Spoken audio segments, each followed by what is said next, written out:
जो लोग कहते थे कि ईरान को युद्ध में रूस से मदद नहीं मिल रही है, वो अब ये जान लें कि रूस ईरान को जबरदस्त खुफिया मदद कर रहा है।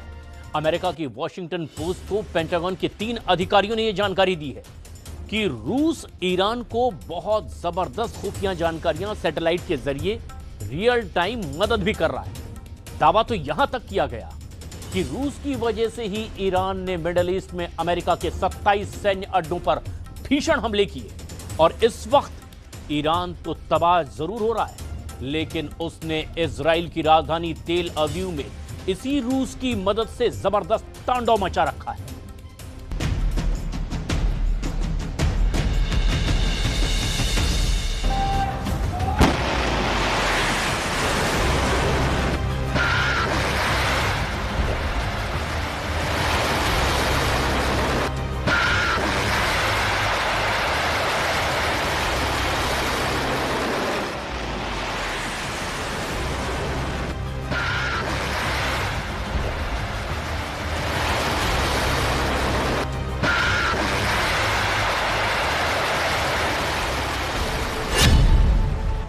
सातवें दिन हमलों की सुनामी, तेहरान में तांडव, तेल अवीव में तबाही। ईरान, अमेरिका और इजराइल युद्ध अपने चरम पर पहुंच चुका है। युद्ध के 7वें दिन अमेरिका और इजराइल ने ईरानी मिसाइलों की रीढ़ तोड़ने का दावा किया, जबकि ईरान ने पश्चिम एशिया में अमेरिका के मुस्लिम दोस्त मुल्कों पर तूफानी हमले मिसाइल और ड्रोन से करने का दावा किया।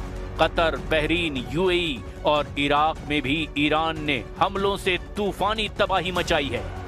दावों के मुताबिक मिडिल ईस्ट में कई देशों के तेल भंडार धू धू कर जल रहे हैं।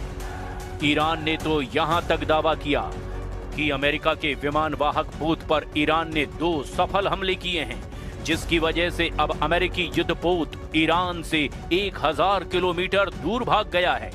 इधर इस वक्त ईरान ने अपने सबसे बड़े प्राइम टारगेट इजराइल की राजधानी तेल अवीव को चुन रखा है और वहां पर अपनी मिसाइलों से भयानक क्लस्टर बमों से हमला किया है। ठीक इसी तरह से इजराइल और अमेरिका ने भी ईरान की राजधानी तेहरान में भीषण तबाही मचाई है। खास तौर से पश्चिमी तेहरान में जबरदस्त नुकसान होने की खबर का दावा है।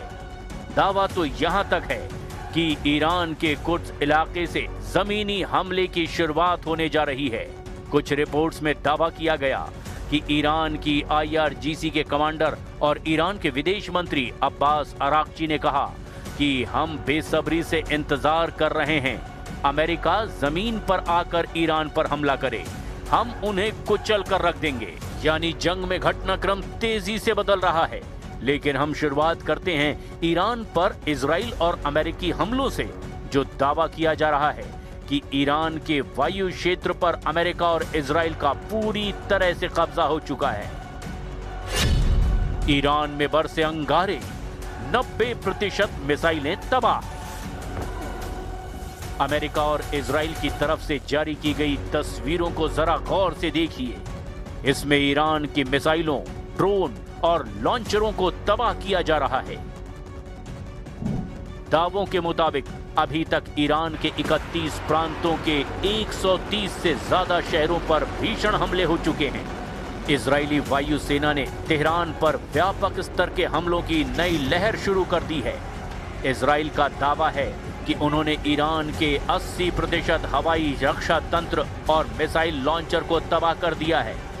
अमेरिकी नौसेना ने हिंद महासागर में ईरान के युद्धपोत IRIS डेना को भी टॉर्पीडो से डुबो दिया है।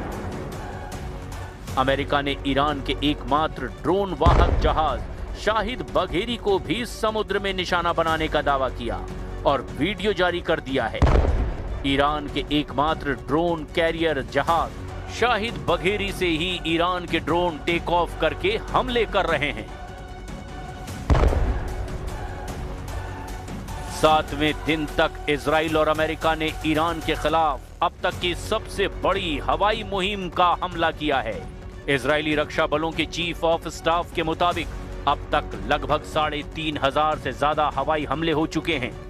ये हमले ईरान के 31 में से 26 प्रांतों में हुए, जिनमें तेहरान, इस्फान, शिराज और बुशर सबसे ज्यादा प्रभावित हैं। हमलों का मुख्य केंद्र ईरान के हवाई रक्षा तंत्र हैं, जिसे 80% तक नष्ट करने का दावा किया गया। मिसाइल लॉन्च पैड, IRGC मुख्यालय और परमाणु ठिकानों पर हमले हुए। अब तक 6000 से ज्यादा सटीक निर्देशित मुनिशन यानी कि गाइडेड बम से हमला किया गया। अमेरिका ने लाल सागर और ओमान की खाड़ी में तैनात अपने युद्धपोत से 1000 से ज्यादा टॉमहॉक मिसाइलें ईरान पर दागी हैं। ईरान के भूमिगत मिसाइल ठिकानों और परमाणु केंद्रों को तबाह करने के लिए भारी GBU-57 जैसे बंकर बस्टर बमों का इस्तेमाल हो रहा है। इजराइल का दावा है कि उसने ईरान की 90% बैलिस्टिक मिसाइल लॉन्च क्षमता को पंगु बना दिया है, लेकिन ईरान अभी भी अपने भूमिगत मिसाइल शहरों से हमले जारी रखे हुए है। CSIS के अनुमान के मुताबिक युद्ध के पहले 100 घंटे में ही अमेरिका और इजराइल को $3.7 बिलियन का खर्च आया, जो लगभग $900 मिलियन प्रतिदिन है। 100 घंटे में ये राशि लगभग 33,940 करोड़ रुपए या यूं कहें कि 339.40 अरब रुपए के बराबर है। No option just to put an end to the presence of United States in the surrounding area of Iran. We told Americans and we told our neighbors that if they would like to put an end to the existence of the greatest civilization on earth or the oldest continuous civilization on earth, then we have no option just to put an end to the existence and presence of United States in the Persian Gulf area. They do have multiple military bases, equipment, assets, targeting us, long-range raiders, the command and control centers, the 5th fleet of United States just few miles away from our coastal courts in Bahrain, in which 75% of all US Marine activities happening there, all of them targeting Iran. Cluster bomb से Iran पर हमला, तेल अवीव में तबाही का तूफान। Daily mail की एक रिपोर्ट के मुताबिक अमेरिकी सेना के अंदर के एक आदमी ने ईरान पर हमला करने वाले सभी क्लासिफाइड हथियारों का खुलासा किया है। दावा है कि अमेरिका, इजराइल और ईरान के बीच युद्ध में अगली पीढ़ी की लड़ाई कैसे होगी, इसकी पहली असली झलक दिखाई गई है।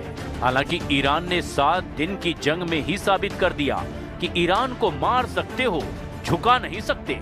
यही वजह है कि ईरान ने इजराइल की राजधानी तेल अवीव पर क्लस्टर बमों से भारी मिसाइलों से हमला किया। जरा इन तस्वीरों को देखिए। तेल अवीव के आसमान में ईरानी क्लस्टर बम से भारी मिसाइलें कैसे कोहराम मचा रही हैं।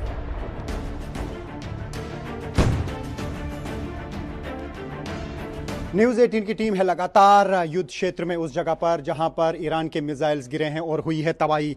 आप देख सकते हैं धीरे धीरे किस तरीके की तबाही इस एरिया में हुई है। ये टेल अवीव का एरिया है और यहाँ पर जो मिसाइल्स गिरे हैं मैं दिखाऊंगा। तो यहाँ पे आप देख सकते हैं क्या तबाही हुई है इन घरों की। काफ़ी सारे मकान जो हैं पूरी तरह से तबाह हो चुके हैं इस मिसाइल अटैक से, और यहाँ पे लगातार अटैक हो रहे हैं। अभी थोड़ी देर पहले जो है ज़ोरदार धमाके हुए। इजराइल के पास दुनिया का सबसे उन्नत मल्टी लेयर्ड एयर डिफेंस है, लेकिन क्लस्टर बमों ने इसके सामने कुछ गंभीर चुनौतियां पेश की है। इजरायली रक्षा बलों और इजरायली मीडिया ने पुष्टि की कि ईरान ने तेल अवीव और मध्य इजराइल को निशाना बनाकर ऐसी बैलिस्टिक मिसाइलें दागी जिनमें क्लस्टर वॉरहेड्स लगे थे। ये मिसाइलें जमीन से टकराने से पहले ही हवा में फट गई और उनसे दर्जनों छोटे बम निकले जो लगभग 8 किलोमीटर के दायरे में फैल गए और फिर भारी तबाही मचाई। अब आप ये भी जान लीजिए कि इजराइल पर हमला करने के अलावा ईरान ने पश्चिम एशिया में कहां-कहां भीषण हमले किए हैं। 24 घंटे में ही ईरान ने अपने ऑपरेशन ट्रू प्रॉमिस 4 के तहत पश्चिम एशिया यानी मिडिल ईस्ट के कई देशों में और वहां स्थित अमेरिकी ठिकानों पर भीषण हमले किए। ईरान ने इस बार अपनी सबसे उन्नत मिसाइल तकनीक और ड्रोन स्वार्म का इस्तेमाल किया है। फत्ता 2 हाइपरसोनिक मिसाइल से ईरान का दावा है बल्कि इन मिसाइलों ने इजराइल के डेविड स्लिंग और एरो 3 डिफेंस सिस्टम को भी चकमा देकर तेल अवीव के सैन्य मुख्यालय को निशाना बनाया। लंबी दूरी की खैबर शिकन बैलिस्टिक मिसाइल ने जॉर्डन और सऊदी अरब की सीमाओं के पास भीषण तबाही मचा दी है। शाहिद 238 जेट आत्मघाती ड्रोन ने तेज गति से इराक में अमेरिकी बेस में तबाही मचाई। ईरान के हमले में इराक के अल असद एयर बेस में अमेरिका के 2 C-130 परिवहन विमान और एक हैंगर पूरी तरह से नष्ट हो गए।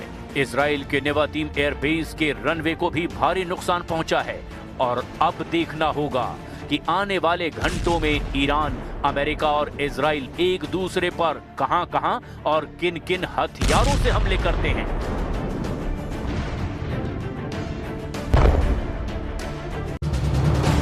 ये है न्यूज़ 18 नेटवर्क और आप देख रहे हैं न्यूज़ 18 उर्दू। हमारी पहुंच, आपकी ताकत।